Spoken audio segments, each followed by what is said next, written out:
17 Agustus 1945, proklamasi kemerdekaan bangsa Indonesia berkumandang.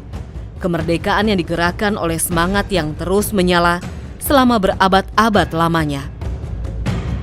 Kemerdekaan yang tumbuh dari rangkaian perjuangan pantang menyerah pahlawan-pahlawan bangsa. Kemerdekaan yang dibangun dari kebersamaan dan persatuan seluruh rakyat untuk mewujudkan harapan Indonesia yang merdeka, bersatu, berdaulat, adil, dan makmur. Kemerdekaan Indonesia diproklamasikan seiring dengan kekalahan Jepang yang menandai berakhirnya Perang Dunia Kedua. Kehancuran yang diakibatkan oleh perang mahadahsyat ini menumbuhkan kesadaran banyak pihak untuk terwujudnya perdamaian dunia. Namun demikian, kemenangan bisa membuat banyak pihak gelap mata. 15 September 1945, tentara sekutu mendarat di Jakarta. Kedatangan armada pemenang Perang Dunia Kedua ini jadi tantangan besar untuk Indonesia, negeri yang belum lagi sebulan menyatakan kemerdekaan.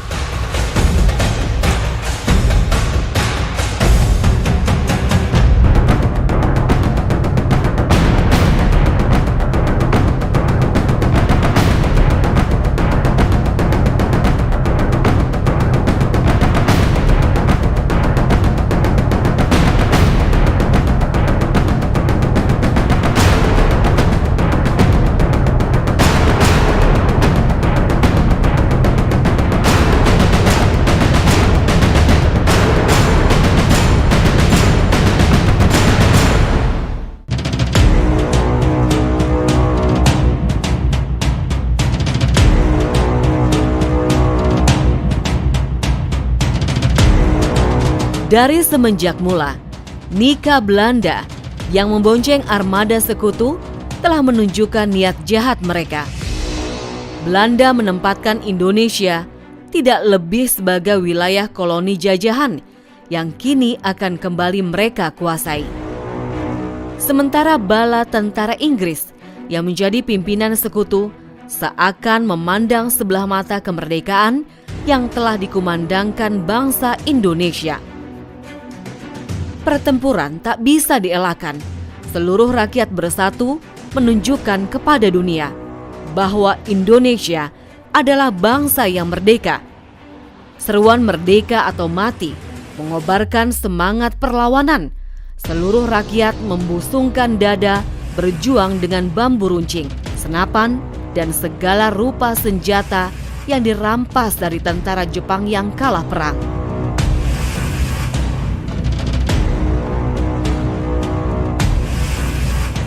(23 Agustus 1945), 7 hari setelah proklamasi kemerdekaan Republik Indonesia, Presiden Soekarno mengumumkan pembentukan Badan Keamanan Rakyat atau BKR sebagai salah satu syarat berdirinya sebuah negara.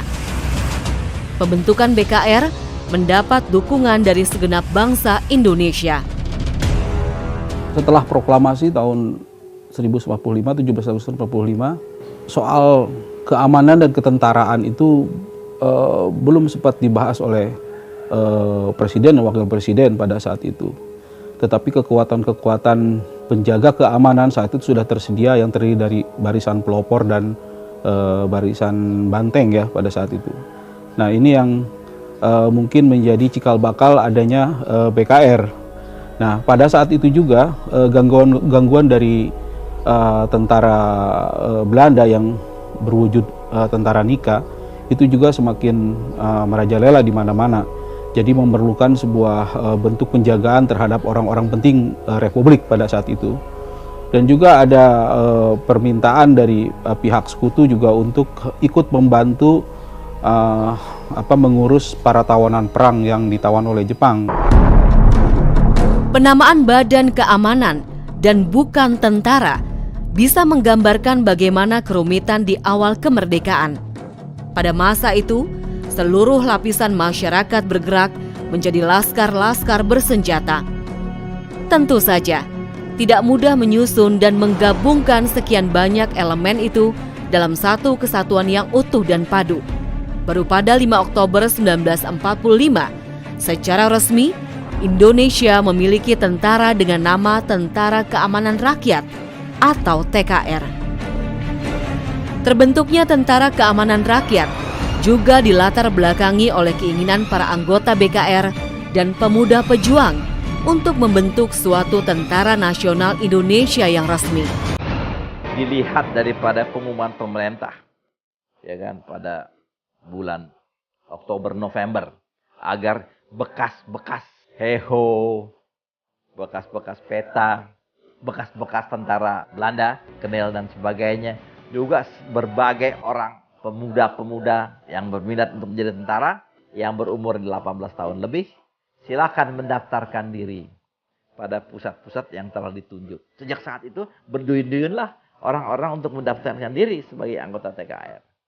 Kualifikasi mereka dengan kemampuan mereka sebelum mendapat pelatihan itu kemudian dinilai dan pendidikannya juga dinilai, sehingga dengan itu maka bisa diberikan pangkat sesuai dengan kemampuannya. Pada saat yang bersangkutan misalnya menjadi, dalam istilah Jepang, shodancho, ya, yaitu perwira peta, katakanlah begitu, mereka bisa disetarakan dengan letnan. Bahkan ada yang lebih tinggi lagi, ada yang berpangkat Chudancho, bisa dikatakan sebagai kapten. TKR mendapat sambutan luar biasa, tidak hanya dari pemuda yang telah tergabung dalam BKR, tetapi juga kelompok masyarakat lainnya. Semangat kemerdekaan menarik segenap rakyat untuk terlibat dalam perjuangan, mulai dari buruh, pegawai, guru, pelajar, petani, pedagang, santri, dan yang lainnya. Mereka yang semula belum terdaftar ke dalam BKR, kemudian berbondong-bondong masuk TKR. Jika tidak diadakan pembatasan penerimaan saat itu, kekuatan TKR sangat besar untuk ukuran negara yang baru berdiri.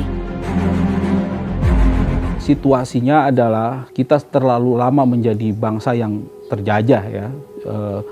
Saya pikir 17 Agustus tahun 1945 merupakan puncak dari rasa sabar orang-orang Indonesia terhadap situasi mereka yang ditindas selama ratusan tahun tentu saja oleh orang-orang Belanda pada saat itu. Itu yang menjadikan orang-orang Indonesia pada akhirnya melakukan perlawanan dan penolakan terhadap penjajahan itu sendiri.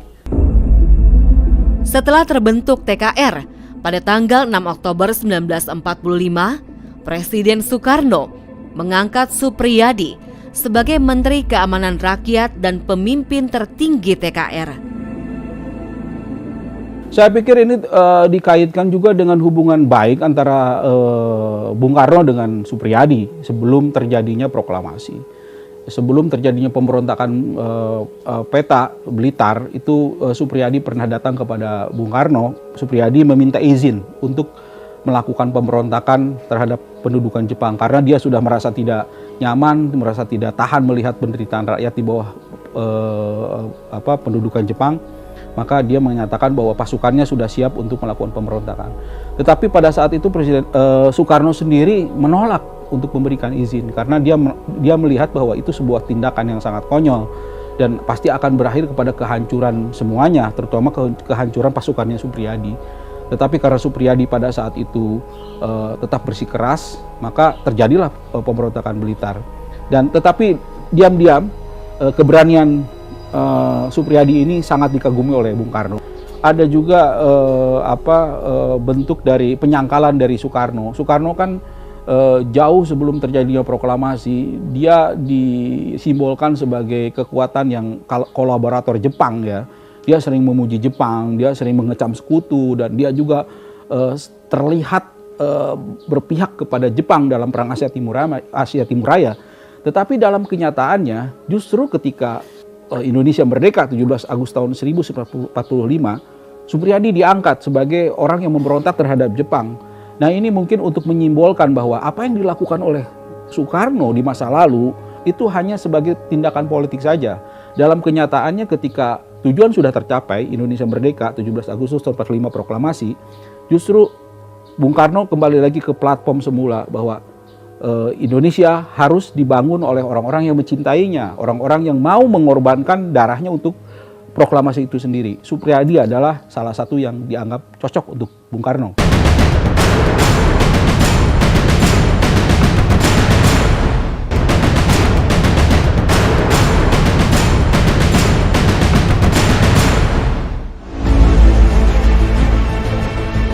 Negara Republik Indonesia memang telah memiliki tentara resmi dengan nama Tentara Keamanan Rakyat. Akan tetapi, sampai akhir tahun 1945, TKR berjuang tanpa komando Panglima tertinggi yang tidak juga bisa dipastikan keberadaannya. Nyatanya, bangsa Indonesia bisa berdiri tegak dan menunjukkan kekuatan di hadapan sekutu, sang pemenang Perang Dunia Kedua. Ketika sekutu mulai datang Oktober ya, itu sudah terjadi berbagai gejolak, pertempuran-pertempuran di Sukabumi, di Ambarawa dan sebagainya. Bahkan ketika di Ambarawa, Kolonel Sudirman yang kemudian menjadi Panglima Besar TNI ya, TRI berhasil mengalahkan pasukan sekutu pada saat itu. Prestasi yang sangat diapresiasi oleh para rekan-rekannya pada saat itu. Jadi pertempuran-pertempuran itu memang bukan hanya terjadi ketika Padirman mulai menjadi Panglima Besar, tetapi sebelumnya juga sudah terjadi. Dan yang menjadi sebuah keistimewaan adalah orang banyak mengira bahwa di bawah Pak Urip maka tentara akan bersikap lunak, karena Pak Urip ini kan ex tentara Kenil, yang dilawan juga tentara Kenil dan Inggris. Jadi orang tadinya berpikir bahwa Pak Urip akan berpihak kepada kebijakan Perdana Menteri Sahril yang memilih untuk lunak terhadap kedatangan sekutu. Tetapi ternyata tidak. Pak Urip bersikeras untuk menyatakan lawan setiap usaha dari tentara-tentara negara asing untuk menganeksasi kembali kemerdekaan Republik Indonesia. 25 Oktober 1945, Brigade 49 di bawah pimpinan Brigadir Jenderal Albertine Walter Sultan Malabi mendarat di Pelabuhan Tanjung Perak, Surabaya. Brigade ini merupakan bagian dari Divisi India Kedua di bawah pimpinan Jenderal D.C. Hawthorne. Mereka mendapat tugas melucuti tentara Jepang dan menyelamatkan tawanan sekutu. Pasukan sekutu berkekuatan 6.000 personil. Para perwiranya kebanyakan orang Inggris, sedangkan prajuritnya orang-orang Gurkha dari Nepal yang telah terkenal ketangguhannya dalam berbagai pertempuran di Perang Dunia Kedua. Rakyat dan pemerintahan Jawa Timur di bawah pimpinan Gubernur Suryo semula enggan menerima kedatangan sekutu. Saya pikir sebetulnya peristiwa pertempuran Surabaya itu tidak akan terjadi jika tidak ada rasa sombong dari pihak sekutu dan pihak Inggris sebagai pemenang perang ketika pertama kali datang ke Surabaya atau datang ke kota-kota lain di Indonesia ya pada saat itu. Tetapi karena ada rasa arogan dalam diri mereka, maka yang terjadi adalah sambutan masyarakat terhadap mereka itu sangat resisten. Perjanjian-perjanjian yang dilakukan yang melibatkan antara pemerintah sementara di daerah yang mengacu kepada pemerintah Republik di pusat, perjanjian yang terjadi dengan pihak sekutu hanya berlaku sepihak dan diakui hanya sepihak oleh pihak Indonesia dan dilakukan secara konsisten oleh pihak Indonesia. Pihak Inggris sendiri tidak pernah kompak untuk menyikapi itu. Antara pemerintah antara komandan-komandan di daerah seperti Brigadir Malabi dengan atasannya Mayor Jenderal Christensen dan Mountbatten, itu tidak ada kesepakatan bagaimana menyikapi itu. 26 Oktober 1945, pasukan sekutu mulai bertindak congkak. Mula-mula, mereka secara sembrono melakukan penyergapan ke penjara Kalisosok. Tujuannya untuk membebaskan para tawanan Belanda, di antaranya adalah Kolonel Hoyer. Tindakan ini dilanjutkan dengan penyebaran pamflet-pamflet yang berisi perintah agar rakyat Surabaya menyerahkan senjata-senjata mereka. Rakyat Surabaya bersama TKR bertekad mengusir sekutu dari bumi Indonesia dan tidak akan menyerahkan senjata mereka. Kontak senjata antara rakyat Surabaya melawan Inggris terjadi pada tanggal 27 Oktober 1945.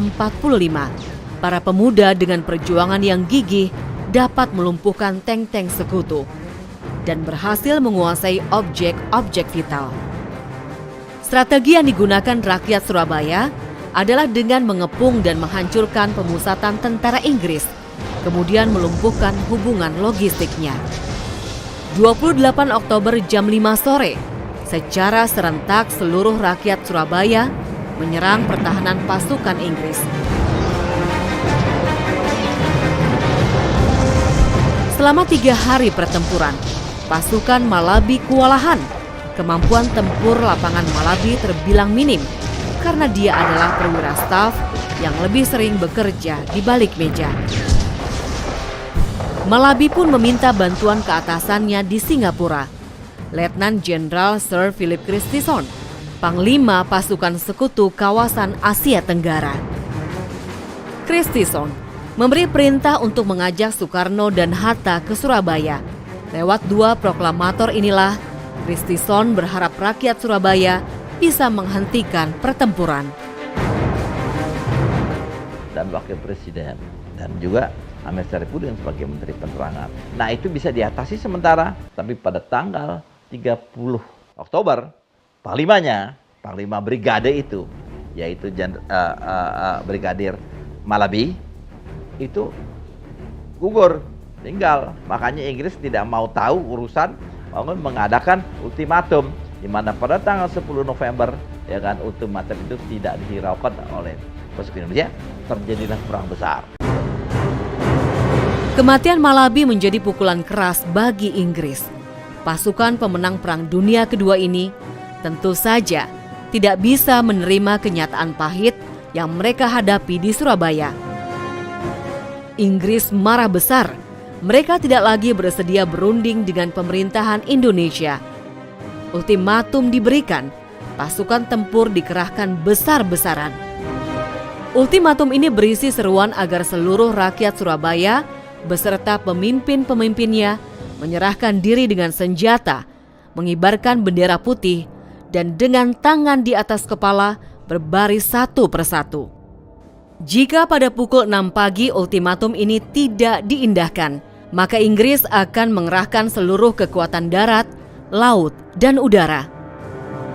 Rakyat Surabaya yang sudah berulang kali diuji kesabarannya menghadapi sekutu dan Belanda tak kalah naik darah. Ultimatum yang disebarkan Inggris seakan jadi minyak yang menambah berkobarnya api perlawanan. Sementara itu, pemimpin politik di Jakarta menyerahkan sepenuhnya nasib Surabaya di tangan rakyat Surabaya. Tidak ada ketakutan. Ultimatum Inggris ditolak rakyat Surabaya melalui pernyataan resmi Gubernur Suryo. Karena penolakan ultimatum itu, maka meletuslah pertempuran besar pada tanggal 10 November 1945.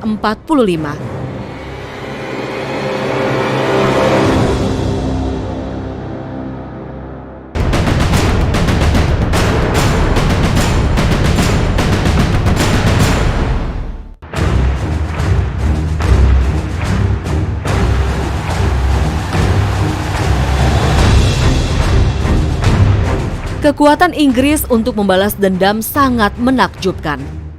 Total pasukan yang dikerahkan 28.000 prajurit dari berbagai kesatuan tempur yang hampir seluruhnya berasal dari India dan Nepal. Kontak senjata pertama terjadi di Pelabuhan Perak. Pasukan sekutu di bawah pimpinan Jenderal Mansard mengerahkan 1 divisi infanteri sebanyak 10.000 hingga 15.000 orang. Dibantu tembakan dari laut oleh kapal perang penjelajah serta pesawat tempur. Surabaya betul-betul dibombardir. Korban tewas dan luka tergeletak hampir di setiap sisi kota. Ketika terjadi pertempuran 10 November, mereka kan memberikan ancaman ya. Tanggal 9-nya mereka memberikan ancaman, tetapi ketika mereka meminta gencatan senjata, di sini taktik orang Inggris memang sangat harus diakui, sangat pandai dia. Mereka mengadakan sebuah pengkondisian gitu ya. Ketika mereka sadar bahwa pasukannya sudah mulai habis ketika peristiwa pertempuran Surabaya yang pertama, maka didatangkan oleh mereka divisi kelima British Indian Army. Sekitar 24.000 orang didaratkan lagi beserta pesawat Mosquito, Thunderbolt, terus Panzer, terus dengan tank Sherman dan Stuart, lengkap seperti akan melawan Jepang atau tentara Jerman pada saat itu. Tentu saja ini menjadikan kekuatan mereka kembali berlipat ya di Surabaya, dan mereka kemudian dihadapi oleh sekitar 30.000, 50.000 massa, dan mungkin lebih banyak lagi yang masa-masa arek-arek Surabaya yang diperkuat oleh rakyat juga, kekuatan rakyat.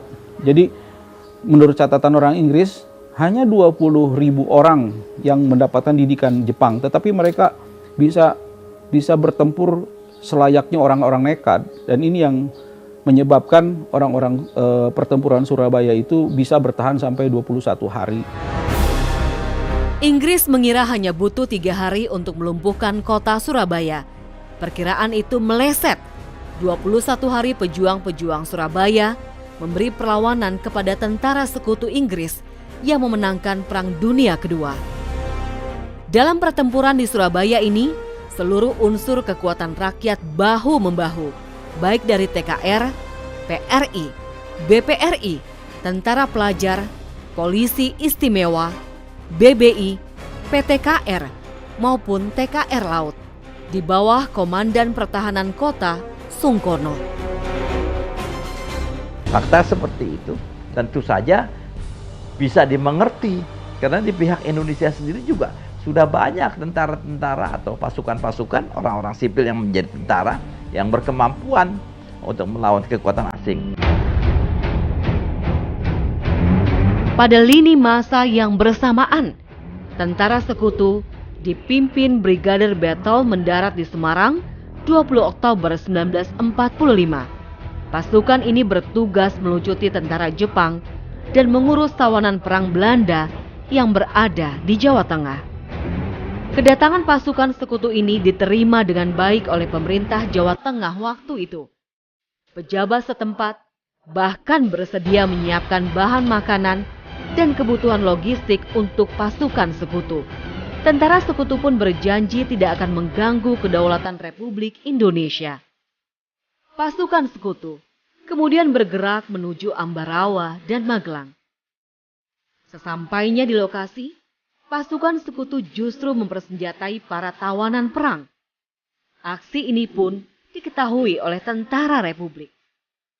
31 Oktober 1945, pertempuran pertama antara pasukan Republik dan pihak Inggris terjadi di Magelang.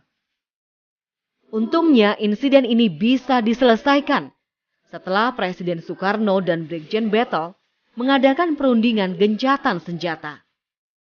Tanggal 21 November 1945, pasukan sekutu yang mundur dari Magelang ke Ambarawa terjebak di jalan dan dikepung oleh prajurit-prajurit TKR di Jawa Tengah. Dalam pertempuran di Ambarawa ini, gugurlah Letnan Kolonel Isdiman, Komandan Resimen Banyumas. Dengan gugurnya Letnan Kolonel Isdiman, komandan pasukan dipegang oleh Kolonel Sudirman, Panglima Divisi di Purwokerto. Kolonel Sudirman mengkoordinir komandan-komandan sektor untuk menyusun strategi penyerangan terhadap musuh. Tanggal 12 Desember 1945, pasukan TKR berhasil mengepung pertahanan sekutu di Benteng Willem yang terletak di tengah-tengah kota Ambarawa. Selama 4 hari 4 malam, kota Ambarawa dikepung.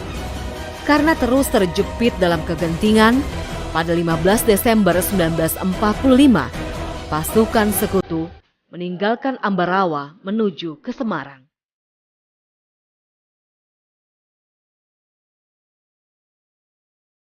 Saat itu, Ada sekitar 35.000 tentara Jepang serta 36.000 tawanan perang dan interniran yang tersebar di seluruh Pulau Jawa. Mereka harus diberi perbekalan dan dipulangkan ke negerinya dalam keadaan selamat. Di Jawa Barat, diperkirakan terdapat 15.000 tentara Jepang, 16.000 tawanan perang, dan interniran yang ditahan. Mereka kebanyakan berada di Bandung dan lokasi terpencil di wilayah Priangan. Alasan ini yang dijadikan Sekutu menggandeng Belanda kembali ke Indonesia.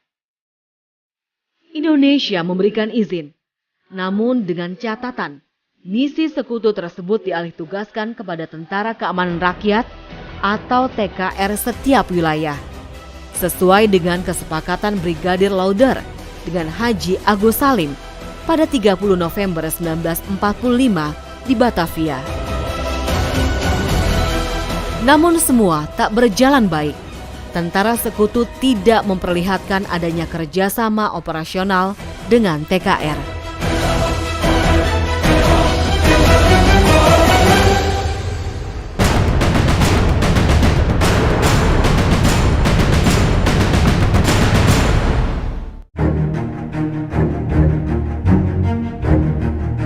November 1945, tanpa pemberitahuan, Sekutu mengirimkan perbekalan untuk para tawanan dengan menggunakan kereta api melalui jalur Cikampek. Alhasil, di tengah perjalanan, Sekutu yang terdiri dari belasan tentara Gurkha Rifles diserang secara mendadak.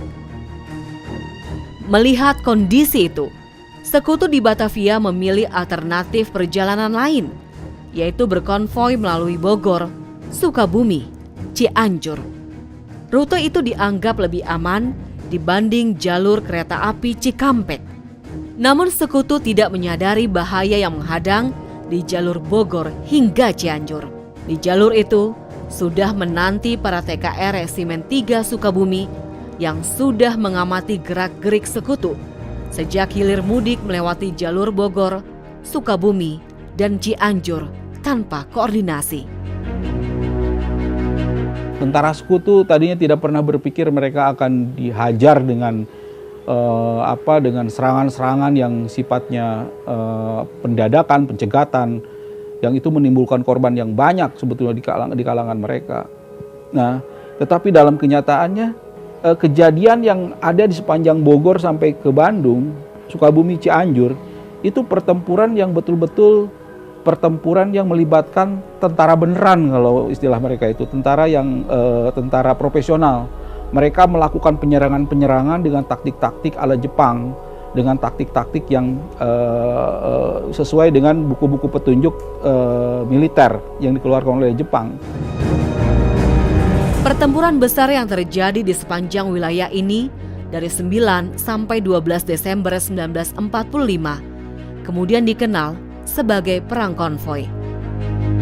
Perang yang membuat Sekutu Inggris mati kutu di medan pertempuran, juga di mata publik mereka sendiri.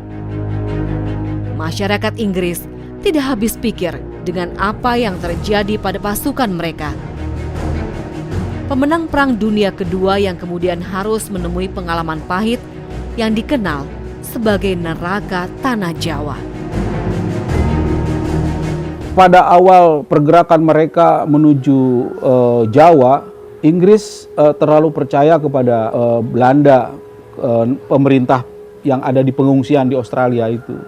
Van Mock, Gubernur Jenderal Hindia Belanda yang pada saat itu berkuasa di pengungsian, memberikan informasi-informasi yang melecehkan gerakan kemerdekaan di Indonesia. Pada saat itu mereka hanya mengatakan bahwa orang-orang Indonesia sebenarnya masih rindu kepada Belanda, masih rindu kepada adanya Hindia Belanda. Pada umumnya seperti itu. Dan mereka kekuatan-kekuatan nasionalisme, gerakan nasionalisme Indonesia yang ingin merdeka itu hanya sedikit saja menurut Van Mock. Dan itu tidak berarti. Jadi kalian jangan khawatir. Kalau kalian datang ke Indonesia, maka kalian akan disebut sebagai selayaknya sebuah kekuatan yang menang perang. Dan pada akhirnya sejarah membuktikan ketika mereka pertama kali turun di Tanjung Priok dan Tanjung Perak, alih-alih mereka disambut sebagai pemenang dengan dikalungkan bunga, mereka malah diteriaki untuk kembali balik lagi menuju laut, dan bahkan ketika mereka tidak menurut, mereka ditembaki gitu. Jadi mereka terkejut dengan situasi tersebut, dan ini menyebabkan mereka merasa bahwa mereka ditipu dalam tanda kutip oleh Belanda dengan situasi tersebut. Mereka betul-betul merasa terjebak dalam situasi yang menurut mereka sebagai inferno, neraka di Pulau Jawa.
Pertempuran pertama TRI melawan Sekutu terjadi pada 23 Maret 1946 dalam peristiwa Bandung Lautan Api.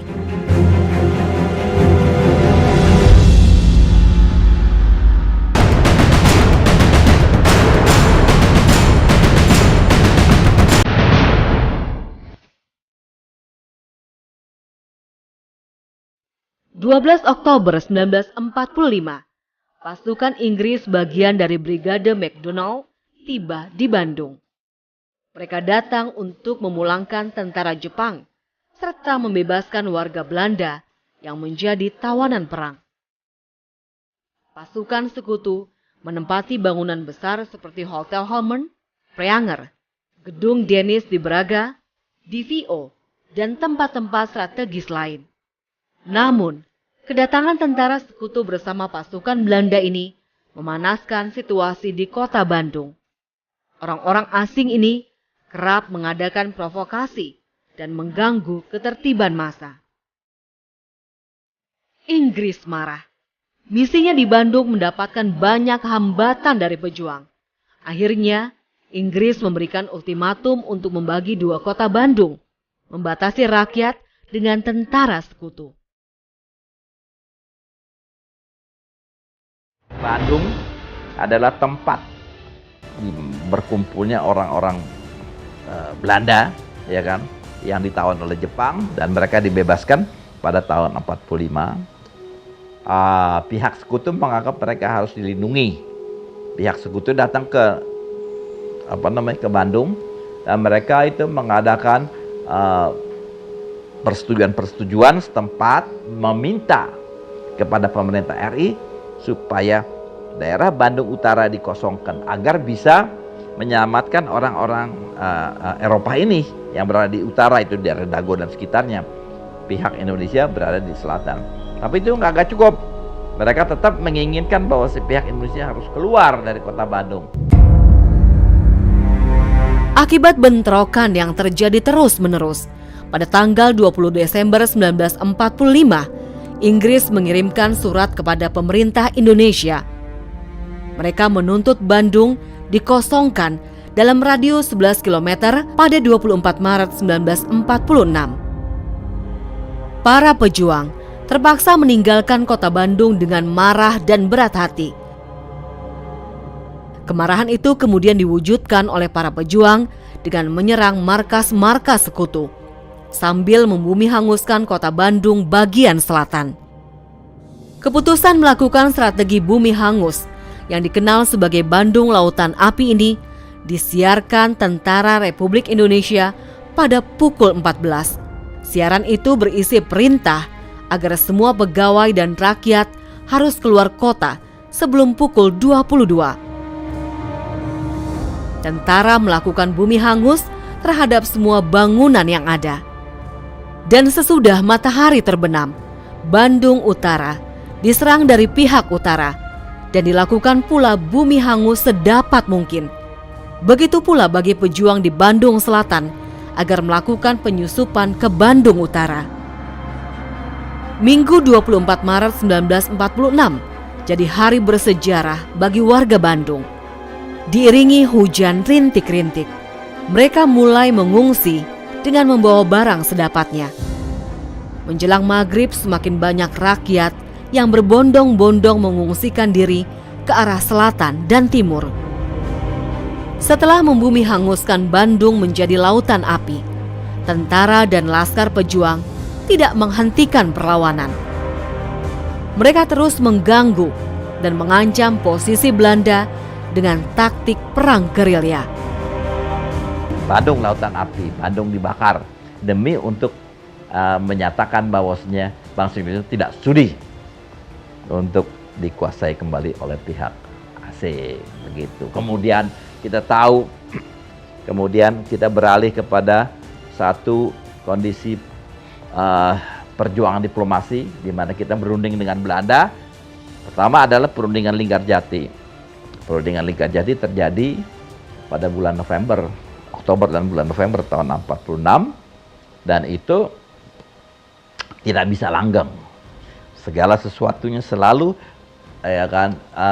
terganggu oleh adanya konflik-konflik bersenjata di antara para pejuang kita dengan pihak Belanda, begitu. Akhirnya setelah ditandatangani pun pada tahun 47 Linggarjati itu kondisinya tidak bisa dipertahankan lagi. Terjadilah agresi militer Belanda pertama, di mana Belanda punya kepentingan, yaitu ingin menguasai lagi sektor-sektor perkebunan yang menjadi modal daripada pemerintah Belanda dan negeri Belanda untuk hidup kembali, memiliki modal-modal ekonomi supaya mereka juga sebagai negara yang habis perang juga babak belur juga.